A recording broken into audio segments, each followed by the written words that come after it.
مختلف مساجد میں اور مختلف جگہوں پر نماز پڑھنے کی فضیلت، اور دوسری بات مسجد میں دنیاوی باتیں نہ کرنے کی فضیلت۔ یہ دو چیزیں آپ کی خدمت میں عرض ہوں گی۔ مختلف مقامات پر نماز پڑھنے کا فائدہ کیا ہے، کبھی اس مسجد میں کبھی اس مسجد میں، اور ایک ہی مسجد میں بھی مختلف جگہوں پہ نماز پڑھنے کی فضیلت۔ ایک راوی ہے، اس کا نام ہے ابو کہمس، وہ آقا امام صادق علیہ السلام سے سوال کرتا ہے کہ یصلی الرجل نوافلہ فی موضع او یحرفها، ایک انسان نماز گزار نوافل مستحبی نمازیں بجا لاتا ہے، ایک جگہ نماز پڑھے یا مختلف جگہوں پہ پڑھے۔ یہ سوال کیا، مثلا فجر کی مثلا 2 رکعت نافلہ فجر، مثلا 8 رکعت نافلہ ظہر، 8 رکعت نافلہ عصر، مثلا یا نافلہ شب، نافلہ شب میں مثلا 8 رکعتیں جو ہیں الگ سے، 2 شفع الگ سے، 1 وتر الگ سے، یہ ایک جگہ پڑھیں بہتر ہے یا مختلف جگہوں پہ پڑھیں؟ یہ سوال کیا کہ نوافل کو ایک جگہ پڑھیں یا مختلف جگہوں پہ، تو امام نے جواب میں فرمایا بل ہا ہونا وہا ہونا، فرمایا کہ ادھر بھی پڑھیں ادھر بھی پڑھیں، کبھی ادھر کبھی ادھر۔ اس کا فائدہ کیا ہے؟ فرمایا فَإِنَّهَا تَشْهَدُ لَهُ يَوْمَ الْقِيَامَةِ، جہاں جہاں تو نماز پڑھے گا ہر وہ جگہ قیامت کے دن تمہاری نماز کی گواہی دے گی۔ اب آپ نے 100 جگہوں پہ نمازیں پڑھی ہیں، تو 100 مقامات قیامت کے دن اگر آ جائیں اور ہمارے حق میں گواہی دیں، اس نے یہاں نماز پڑھی ہے، اس نے یہاں نماز پڑھی ہے، تو انسان کے حق میں ان کی گواہی قبول ہے۔ یہ فائدہ ہے، اور ائمہ نے فرمایا کہ یہ کام کیا کرو۔ اور دوسری روایت میں آقا امام صادق علیہ السلام نے فرمایا صلوا من المساجد فی بقاع مختلفہ، مسجدوں میں بھی مختلف جگہوں پہ نماز پڑھیں، ایک ہی جگہ نماز نہ پڑھو، کبھی اس صف میں آ جاؤ کبھی اس صف میں آ جاؤ، کبھی کسی دیوار کے پاس کبھی کسی ستون کے پاس کبھی کسی جگہ نماز میں شرکت کریں، ایک ہی جگہ نہ پڑھیں۔ وہ جگہ تو خیر گواہی دے گی، لیکن وہ آپ نے 1000 نماز بھی پڑھی ہے ایک جگہ، تو ایک جگہ نے گواہی دی اس نے یہاں 1000 نماز پڑھی ہے۔ اگر مختلف جگہوں پہ آپ نماز پڑھیں گے تو اسی مسجد کی مختلف جگہیں قیامت کے دن گواہی دے گی، مثلا 100 جگہیں 1000 جگہیں مثلا مختلف مساجد میں گواہی دیں کہ یہاں بھی نماز پڑھی، تو وہ 100 گواہیاں ہوں گی، 1000 گواہیاں ہوں گی، جو انسان کے حق میں بہتر ہے۔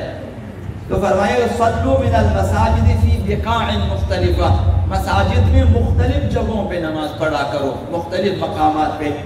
فَإِنَّ كُلَّ بُقْعَةٍ، ہر حصہ زمین کا جہاں ہم نماز پڑھیں گے، ہر بقعہ تشہد للمصلی، نماز گزار کے حق میں گواہی دے گی، ہر جگہ علیہا یوم القیامہ، قیامت کے دن اسی نماز کے سلسلے میں وہ جگہ جو ہے گواہی دے گی۔ تو یہ انسان کے لیے بہت ہی بہتر ہے قیامت کے دن جہاں تمام گواہان جمع ہو کر آئیں گے، اور خود ہمارے خلاف بھی ہمارے گواہان جمع ہو کر آئیں گے، سر فہرست ہمارے اعضاء و جوارح ہمارے خلاف گواہی دیں گے۔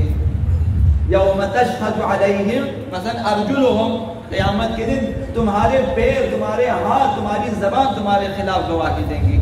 تو ایک ایسے مقام پر جہاں خود ہمارے اعضاء ہمارے خلاف گواہی دیں، کیا ہی بہتر ہوگا کہ مختلف مقامات روئے زمین کے آ کر ہمارے حق میں گواہی دیں۔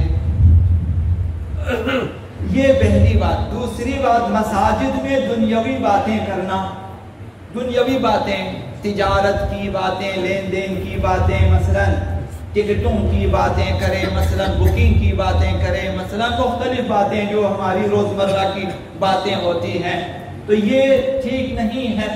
حضرت آقا رسول خدا صلی اللہ علیہ وسلم یأتی فی آخر الزمان اناس، آخری زمانے میں کچھ لوگ پیدا ہو جائیں گے، کچھ لوگ آئیں گے کہ من امتی، وہ بھی میری امت میں ایسے لوگ پیدا ہوں گے کہ یأتون المساجد، یہ لوگ آئیں گے مسجدوں میں آئیں گے۔ بہرحال ساری باتوں کو اپنے اوپر تطبیق نہ کریں، ابھی دوسرے تیسرے چوتھے مذاہب بھی ہیں کہ وہ لوگ مسجدوں میں مثلا آ جاتے ہیں اور آپ دیکھتے ہیں کہ وہاں پہ خود اسلام کے خلاف میٹنگیں ہوتی ہیں۔ بہرحال ایسا نہ ہو کہ سب اپنے اوپر مثلا لے لیں۔ فرمایا کہ آخری زمانے میں کچھ امتی ایسے جو ہیں پیدا ہوں گے، مسجدوں میں آئیں گے، یقعدون فیہا حلقا، دائرہ لگا کر مسجدوں میں بیٹھ جائیں گے، حلقہ باندھ کر بیٹھ جائیں گے۔ ذکرہم تو الدنیا وحب الدنیا، وہاں ان کی باتیں دنیا اور محبت دنیا کی باتیں ہیں کہ مجھے یہ چیز پسند ہے، مجھے وہ پسند ہے، کہ یہ کام نہیں ہوا تو وہ کام نہیں ہوا، تو یہ کھانا تھا تو یہ وہ کھانا تھا، یہ چیزیں۔ تو یہ مثلا اگر احیاناً ہم میں موجود ہیں، ممکن ہے کہ علماء سے لے کر غیر علماء تک سب اس میں شامل ہوں، ان میں بری نہیں قرار دیتا۔ بہت سے علماء ہیں خوب بیٹھ کے باتیں کرتے ہیں مسجدوں میں دنیاوی باتیں، بلکہ شاید بعض مومنین سے بھی زیادہ ان کی باتیں ہوتی ہیں مسجدوں میں بیٹھ کر باتیں ہوتی۔ بڑی بڑی مسجدوں میں آپ دیکھیں لوگ سوئے بھی ہوتے ہیں، باتیں بھی ہوتی ہیں، بہت ساری چیزیں۔